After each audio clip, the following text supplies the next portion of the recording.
Bienvenidos a este espacio donde exploraremos uno de los enfoques más influyentes de la psicología, el conductismo.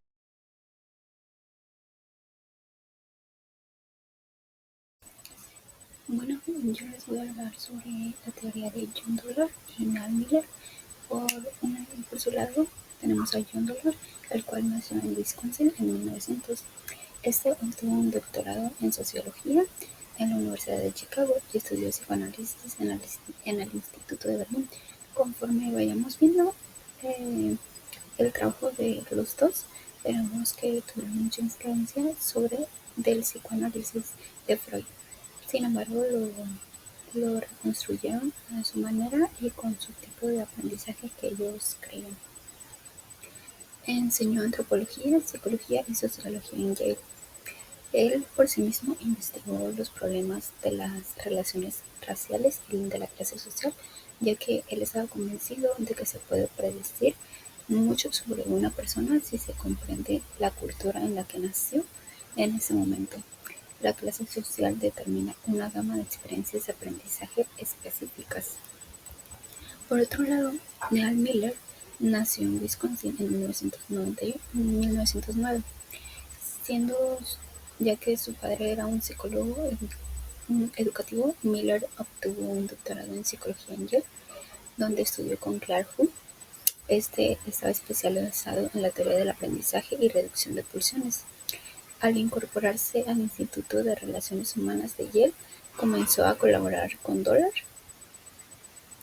explorando maneras de comprender la psicología, de comprender la teoría psicoanalítica mediante técnicas conductistas.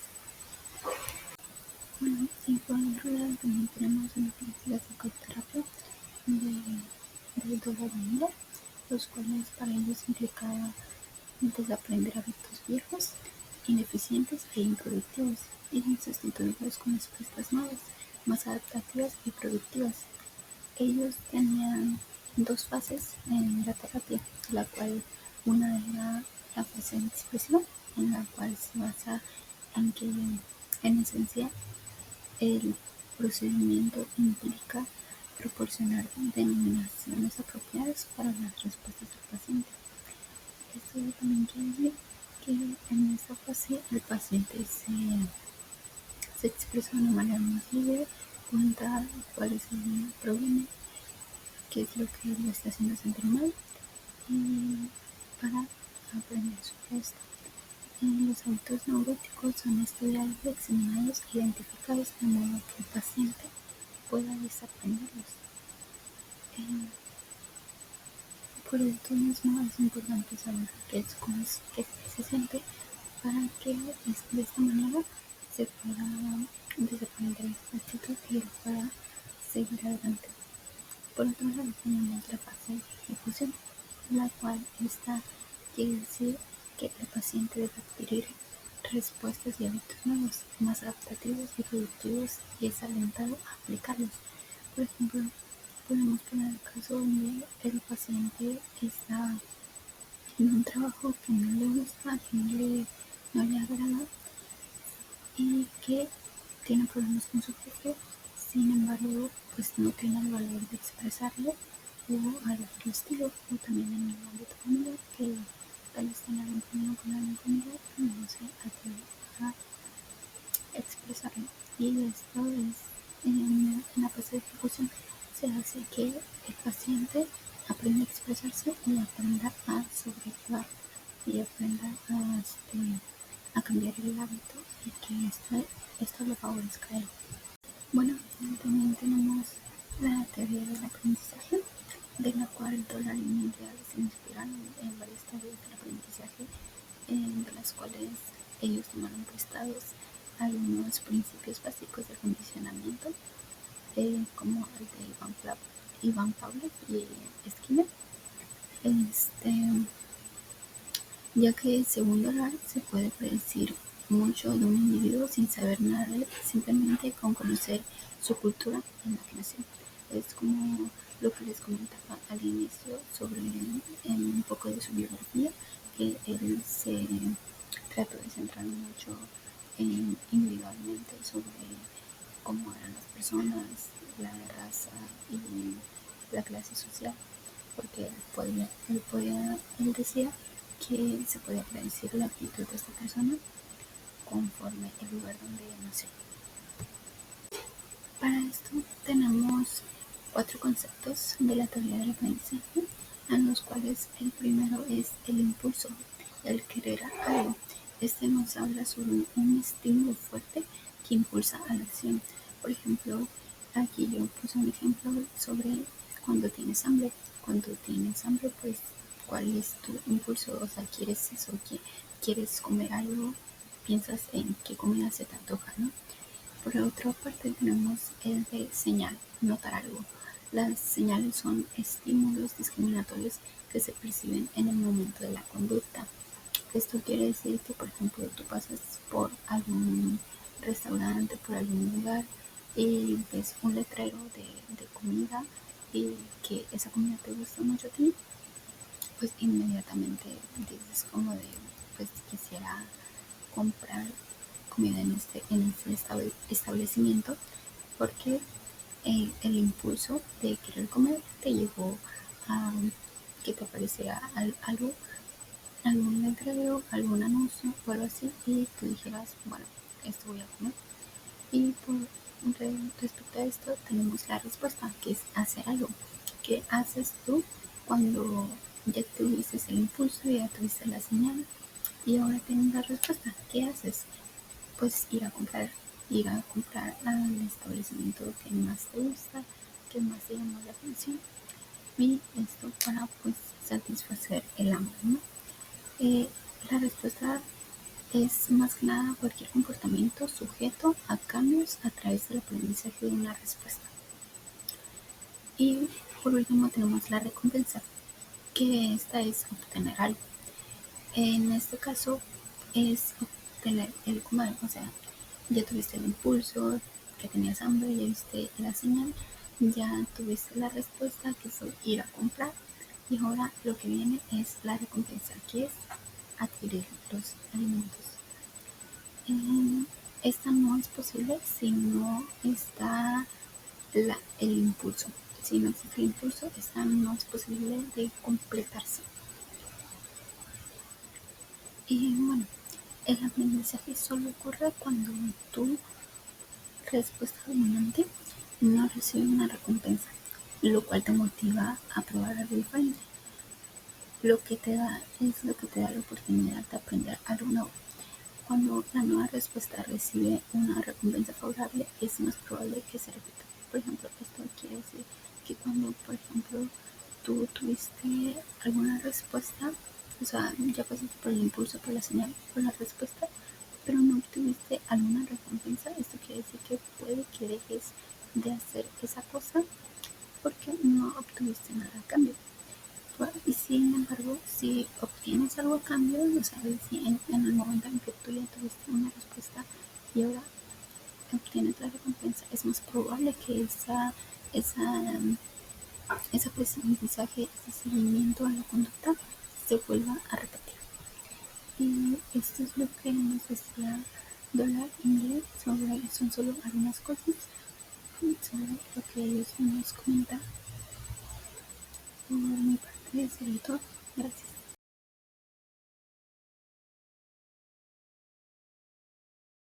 Hola, yo soy Mariana y yo les voy a hablar sobre la teoría de la personalidad de Hans-Jürgen Einstein. Hans-Jürgen Einstein nació en Berlín el 4 de marzo de 1916. Luego de que su madre emigrara a Francia por causa del gobierno de los nazis, Einstein permaneció en su país y se crió en Berlín con su abuela materna, Frau Werner, quien había sido una antigua bailarina de ballet en su época. Con ella tuvo una educación muy libre, rodeada de fuertes estímulos literarios y culturales. Fue un excelente alumno y se destacó en diferentes áreas del conocimiento. También fue un atleta natural que se dedicó al boxeo amateur y se consagró como campeón alemán de tenis juvenil. Su abuela murió años más tarde luego de que haya sido enviada a un campo de concentración.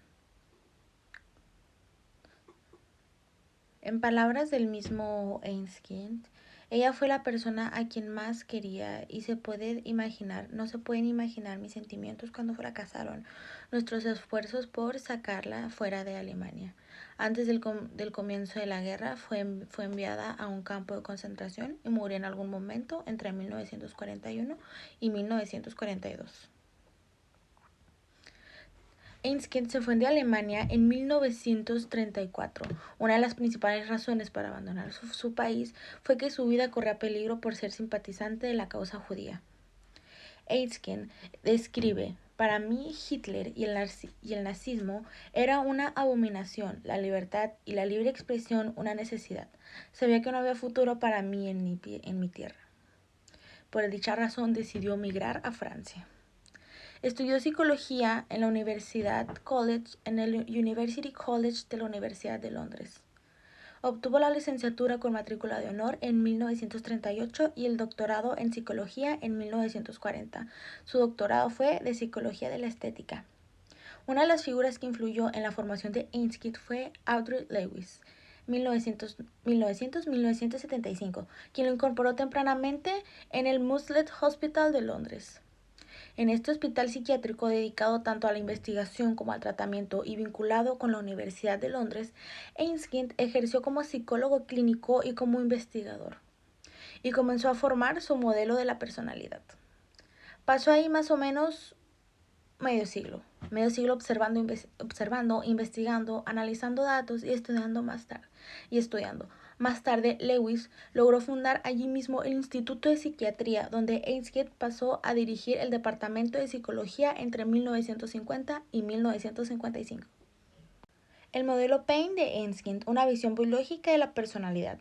Hans Einskind desarrolló un modelo tridimensional de la personalidad, mejor conocido como el modelo Paine, que se basa en factores biológicos y neurofisiológicos. Este modelo describe 3 dimensiones principales de la personalidad. Número 1 viene siendo el psicoticismo, que está relacionado con la impulsibilidad, la agresividad y la tendencia a la desviación social. Siguiente tenemos el neuroticismo, que mide la estabilidad emocional frente a la reactividad emocional. La extraversión viene reflejando la sociabilidad de la asertividad y la búsqueda de la estimulación. Einskind postuló que estas dimensiones tienen una base biológica influenciada por lo que viene siendo la actividad del sistema nervioso y los procesos neuroquímicos. Por otra parte, también nos habla sobre la genética, de cómo estos procesos tienen diferentes bases genéticas. Einskind destacó que las dimensiones del modelo Paine tienen una base genética significativa con estudios en gemelos que sugieren una heredabilidad del 40 al 60% por cada dimensión, además de una perspectiva evolutiva en ciertas características como la extraversión.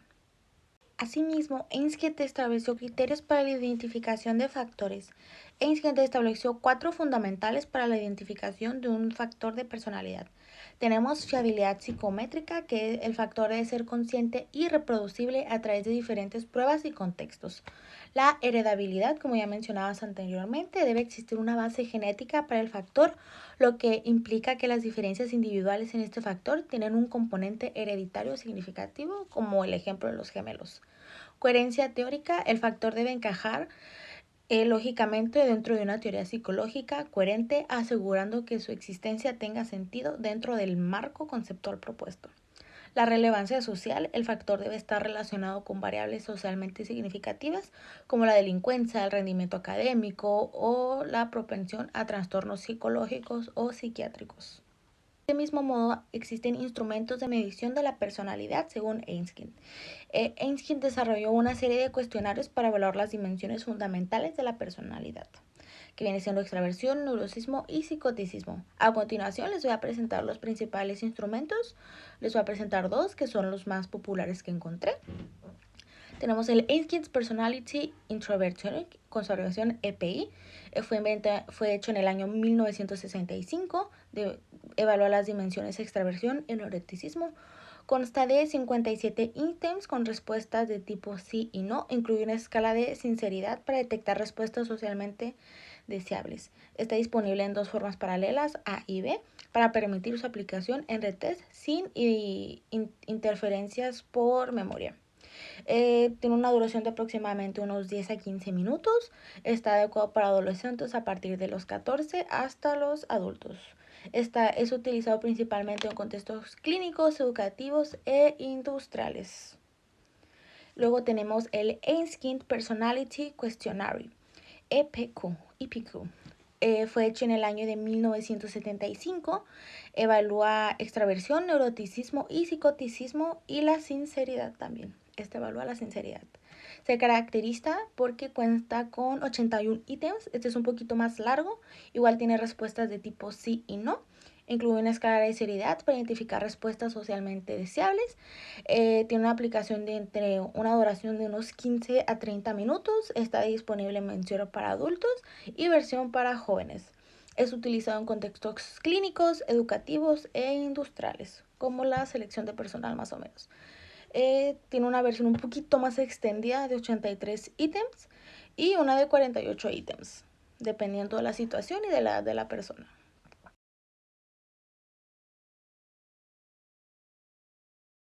Este enfoque se centra en el estudio del comportamiento observable y cómo este puede ser modificado a través del aprendizaje. Comencemos con Iván Pavlov, un fisiólogo ruso conocido por sus experimentos con perros.